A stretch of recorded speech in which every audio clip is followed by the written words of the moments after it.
Assalamualaikum warahmatullahi wabarakatuh. Saya Bima Al-Fadilah dari kelompok 3 nomor BP 190507. Baiklah, saya akan menjelaskan tentang satu varian dan standar deviasi. Varian dan standar deviasi atau disebut dengan simpangan baku adalah ukuran-ukuran keragaman variasi data statistik yang seiring digunakan. Standar deviasi merupakan akar kuadrat dari varian S sama dengan akar S kuadrat. Untuk bisa mengetahui variasi suatu kelompok data, yaitu mengurangi nilai data beserta rata-rata kelompok data tersebut. Kemudian hasil semuanya baru jumlahkan. Hanya saja cara tersebut tidak bisa dipakai karena hasilnya akan selalu menjadi nol. Contoh, sigma n i sama dengan 1 dalam kurung x i kurang X linear sama dengan 0. Agar hasilnya tidak menjadi 0, yaitu dengan mengkuadratkan setiap pengurangan nilai data serta rata-rata kelompok data tersebut yang kemudian dilakukan penjumlahan. Dengan begitu, hasil penjumlahan kuadrat sum of squares tersebut akan memiliki nilai positif seperti sigma n i sama dengan 1 dalam kurung xi kurang X linear kuadrat. Nilai varian didapat dari pembagian hasil penjumlahan kuadrat dengan ukuran data n. Contoh, S kuadrat sama dengan sigma n i sama dengan 1 dalam kurung xi kurang X linear kuadrat per n. Meskipun demikian, ketika diterapkan nilai varian tersebut bias untuk menduga varian populasi. Dengan memakai rumus-rumus di atas, maka nilai varian populasi bisa lebih besar dari varian sampel. Sekian, terima kasih. Assalamualaikum warahmatullahi wabarakatuh. Perkenalkan, nama saya Nadia Syafira dari nomor WP 19101152610167.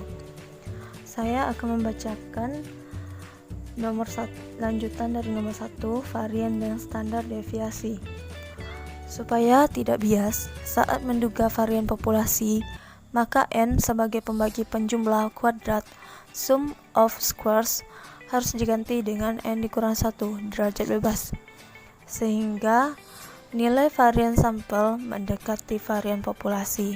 Dengan begitu, rumus varian sampel akan menjadi seperti di bawah ini. S dikuadratkan sama dengan sigma xki dikurang X rata-rata dikuadratkan dibagi dengan n-1. Nilai varian yang diperoleh merupakan nilai yang berbentuk kuadrat, seperti misalnya satuan nilai rata-rata adalah gram. Dengan begitu, nilai varian adalah gram kuadrat. Untuk memperoleh nilai satuannya, maka varian diakar kuadratkan supaya hasilnya standar deviasi simpangan baku. S sama dengan diakar kuadratkan sigma xki kurang X rata-rata dikuadratkan dibagi dengan n dikurang 1. Contoh penghitungan.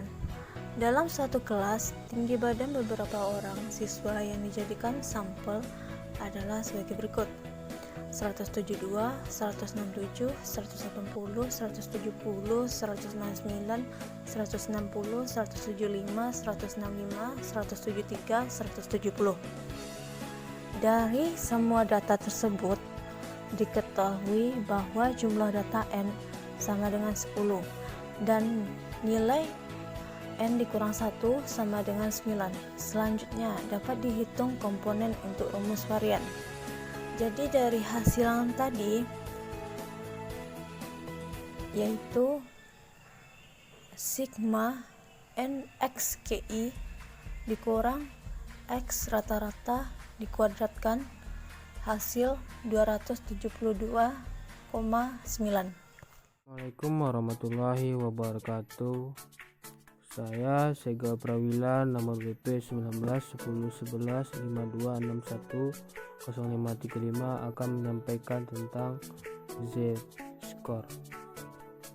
Z-score nilai suatu z-score adalah merupakan suatu ukuran yang menentukan seberapa besar jarak suatu nilai dari observasi suatu set sampel terhadap rata-ratanya dalam satuan standar deviasinya. Nilai z-score akan berada pada suatu titik pada sumbu datar dari kurva normalnya.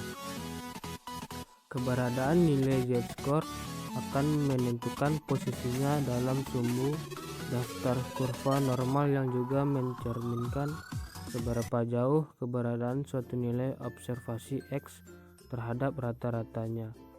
Apabila z-score bernilai negatif, maka dia ada pada posisi sebelah kiri rata-ratanya dalam kurva normal, dilihat dari hadapan kita. Sementara bila bernilai positif, maka ada di posisi sebelah kanan rata-ratanya. Zi sama dengan Xi negatif X per S. Assalamualaikum warahmatullahi wabarakatuh. Perkenalkan, nama saya Nanda Oktaviani Nasrul, nomor BP 19101152610527. Baik, di sini saya akan melanjutkan pembacaan materi sebelumnya. Contoh perhitungan. Masih sama untuk dataset di atas, telah diketahui standar deviasinya adalah 5,51.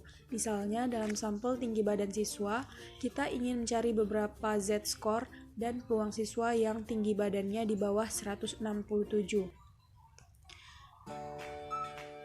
P buka kurung X lebih kecil 167, X min sama dengan 170 dan S sama dengan 5,51. Maka sesuai rumus di atas akan dihitung sama dengan 167 kurang 170 sama dengan minus 3. Maka z-score dalam kasus ini adalah minus 3/5,51 sama dengan min 0,544. Artinya nilai z-score-nya adalah sebesar min 0,544, di mana berarti posisinya berada di sebelah kiri nilai rata-rata dalam kurva normal, atau karena nilainya negatif. Langkah berikutnya, perhatikan nilai z-score terhadap z-table dalam kurva normal. Carilah nilai probabilitas nilai min 0,544 dalam kurva normal dengan cara nilai negatif hanya menunjukkan posisi saja, sehingga dapat diabaikan dalam mencari besarnya probabilitas dalam kurva normal. Nilai 0,544 dipecah jadi dua bagian, min 0,5 dan 4. Assalamualaikum warahmatullahi wabarakatuh. Saya Afdal Kurniawan, BP 17101152610152. Baiklah, di sini saya akan menjelaskan contoh perhitungan. Lihat nilai 0,5 pada judul baris di kolom pertama, yaitu kolom paling kiri. Kemudian carilah nilai 4 pada judul kolom di baris pertama, yaitu baris paling atas. Di sini didapatkan nilai sebesar 0,2946. Pada kurvanya 160 dia mengalami kenaikan paling puncak, pada 170 dia mengalami penurunan pada 180. Seperti kita ketahui bahwa luas seluruh area di bawah kurva normal adalah 1, dan setengah luas area kurva normal adalah sebesar 0,5, yaitu luas arsiran dari titik tengah ke titik ujung, di mana titik tengah adalah rata-rata. Kesimpulan pada contoh kasus di atas, peluang mendapatkan siswa dengan tinggi beda yang umurnya di bawah 167 cm sebesar 0,2946 dikali 100%, hasilnya 29,46%. Sekian penjelasan dari saya.